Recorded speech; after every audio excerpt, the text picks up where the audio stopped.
नमस्कार मित्रांनो, इंडियन आर्मीतर्फे नवीन जाहिराती प्रसिद्ध करण्यात आली आहे. इंडियन आर्मीच्या ऑफिशियल वेबसाईटवर जाऊन तुम्ही चेक करू शकता.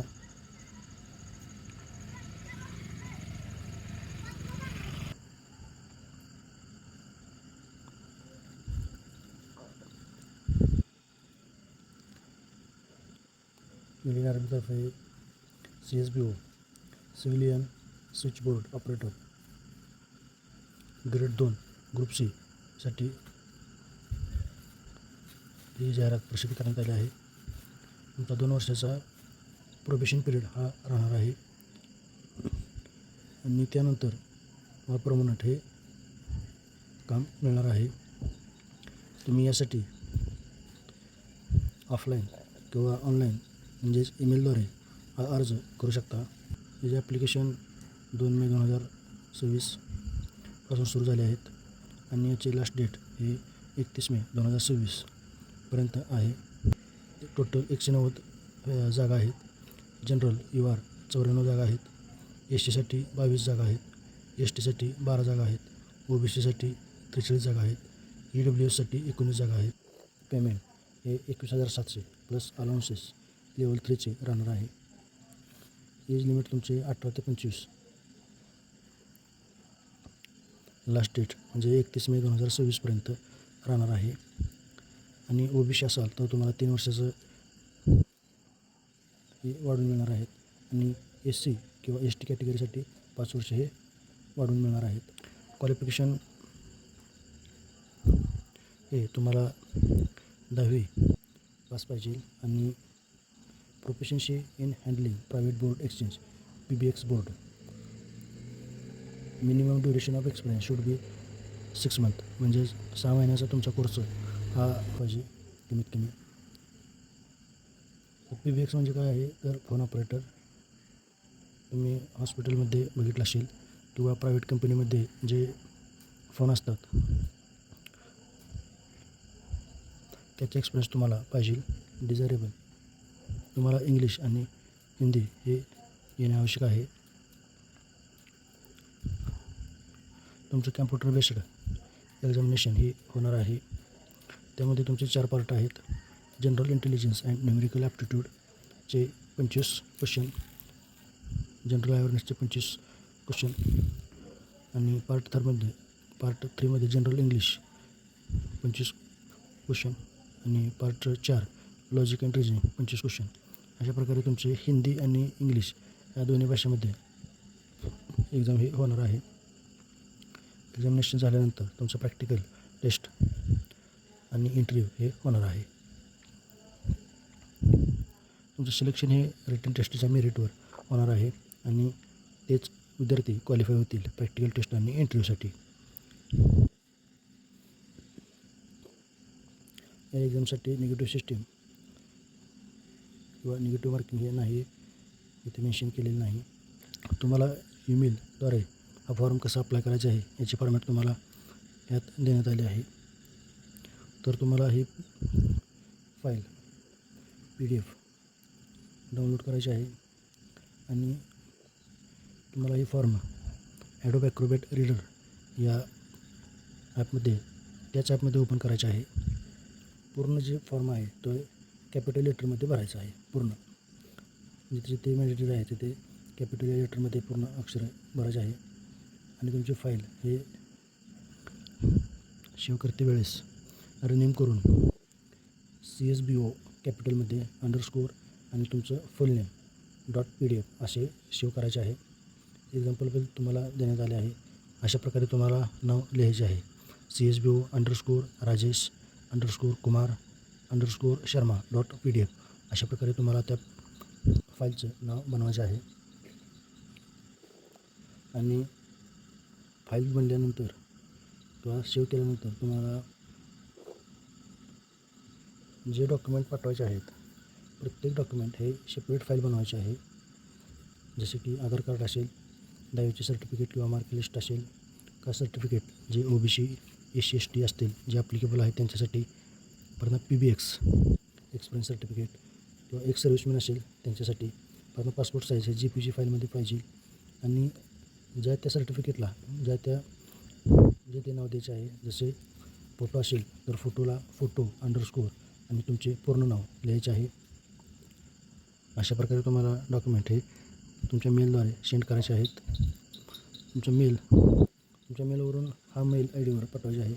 sunshine.arise@nic.in या मेल ID वर सेंड करायचे आहे.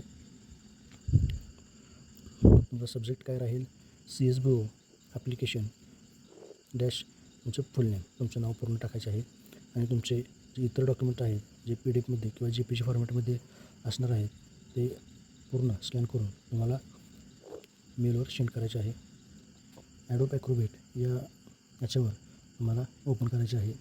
पहिल्यांदा पर्सनल डिटेलमध्ये तुम्हाला फुल नेम तुमची टाकायचे आहे.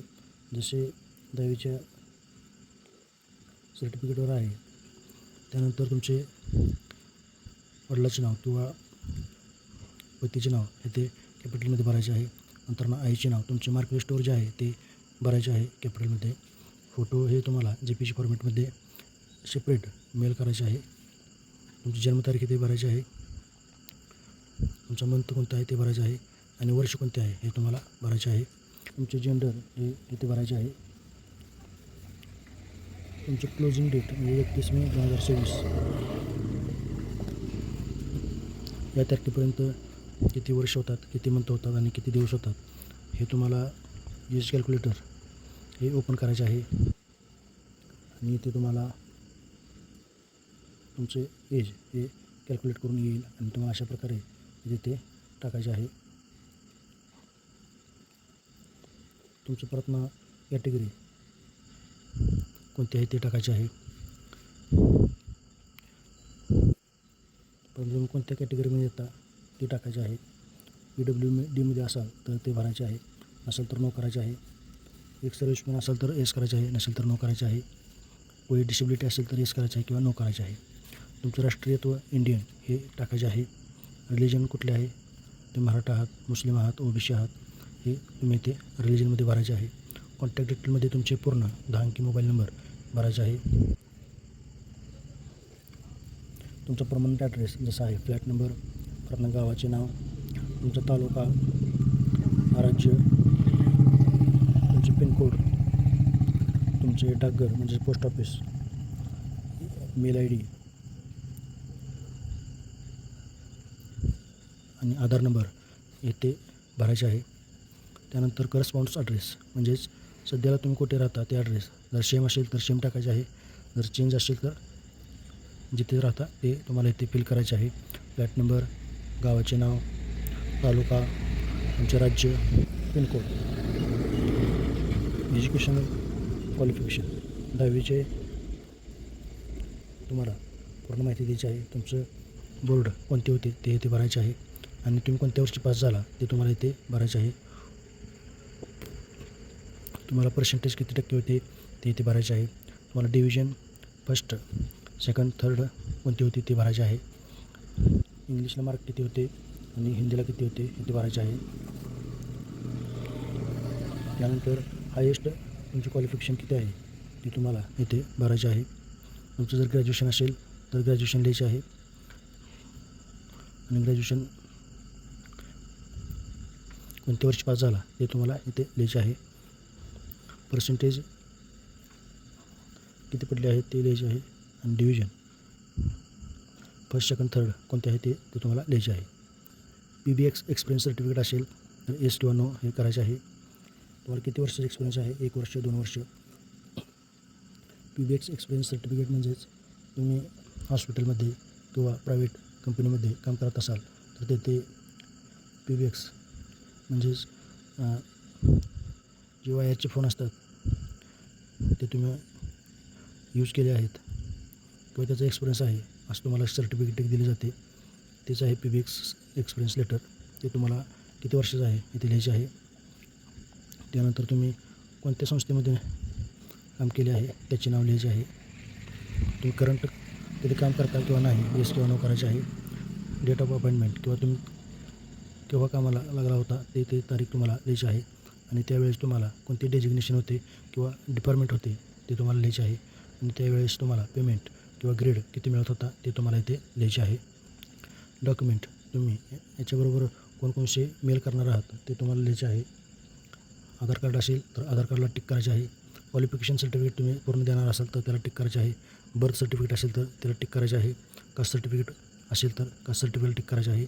10वीचे मार्कलिस्टला टिक करायचे आहे. रेसिडेन्शियल सर्टिफिकेट असेल तर टिक करा, नसेल तर नो करा. पीबीएक सर्टिफिकेट असेल येस करा. डोमेसाईल सर्टिफिकेट असेल टिक करा. पासपोर्ट साईज फोटो टिक करा. डिस्चार्ज सर्टिफिकेट एक सर्व्हिसमॅन असेल तर येस करा, नसेल तर नो करा. युनिव्हर्सिटी सर्टिफिकेट लागत असेल तर येस करा, नसेल तर नो करा. जे डॉक्युमेंटला येस केले आहे तेवढे डॉक्युमेंट तुम्ही स्कॅन करायचे आहे आणि मेलवर अपलोड करायचे आहे. डिक्लेरेशन वाचायचे आहे. तुमचे प्लेस म्हणजे जिथून फॉर्म भरता तुमचं गाव किंवा तालुका येथे लिहायचे आहे आणि ज्या तारखेला तुम्ही फॉर्म हे भरत आहात इथे ते तारीख तुम्हाला इथे टाकायची आहे. सिग्नेचर हे GPG फॉर्मॅटमध्ये तुम्हाला मेलमध्ये अटॅच करायचे आहे आणि अशा प्रकारे तुम्ही फॉर्म हे फिलअप करायचे आहे. धन्यवाद मित्रांनो. चॅनलवर नवीन असाल तर लाईक करा, शेअर करा, सबस्क्राईब करायला विसरू नका. धन्यवाद मित्रांनो.